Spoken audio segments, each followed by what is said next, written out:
In 2009, you were kidnapped in southeast Nigeria, and your abduction, or your abductors, demanded a 15 million naira ransom, and you were released subsequently after your family paid a ransom.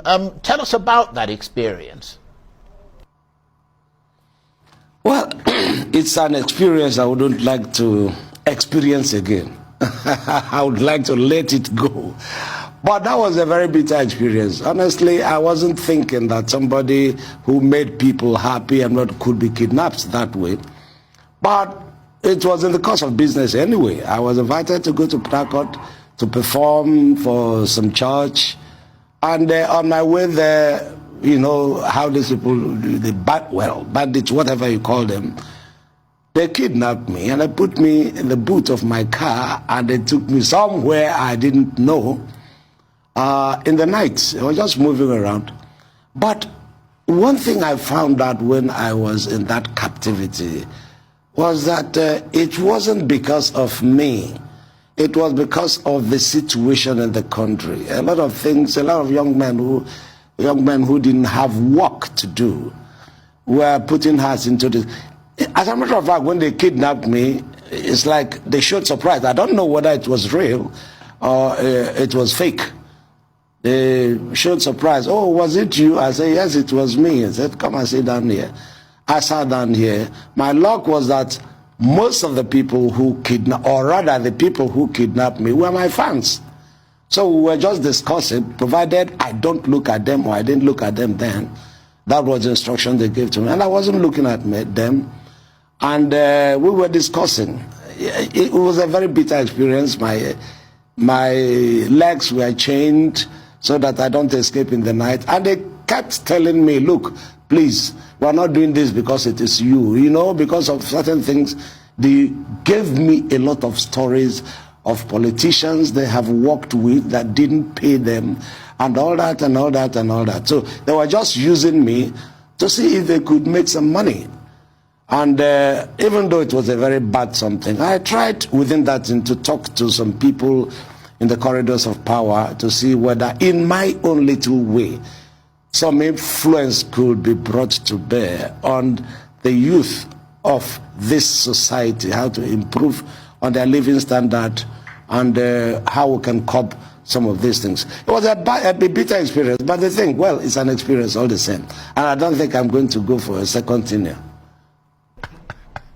Well, we don't want you to go for a second crack at it. But in terms of the really dark things that have happened to you, Nkem, your elder brother Bartholomew was one of 3 young Nigerians executed by General Buhari in the 1980s after Mr. Buhari took over in a military coup in Nigeria. I can't even begin to imagine what a traumatic experience that must have been for you. Buhari is, of course, Nigeria's current president. Your brother, along with 2 others, were executed by firing squad for a crime which was not punishable by death.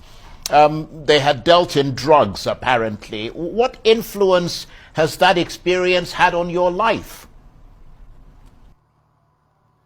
Well, if I could understand your question very well, it was about my brother that was killed during the military era, Bartholomew Owoh.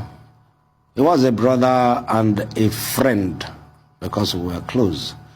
Yes, as a human being, when somebody who's close to you was killed in that kind of circumstance. In fact, I was working with the Anambra television that time, and I was so furious that I was shedding tears along the corridors because I didn't see. The only thing that touched me, in fact, the thing that touched me most was the fact that they had to shift the date of effective date of that decree. You know, during the military era, if they want to stop something, they can just get out one decree, and then the next minute the thing is in operation.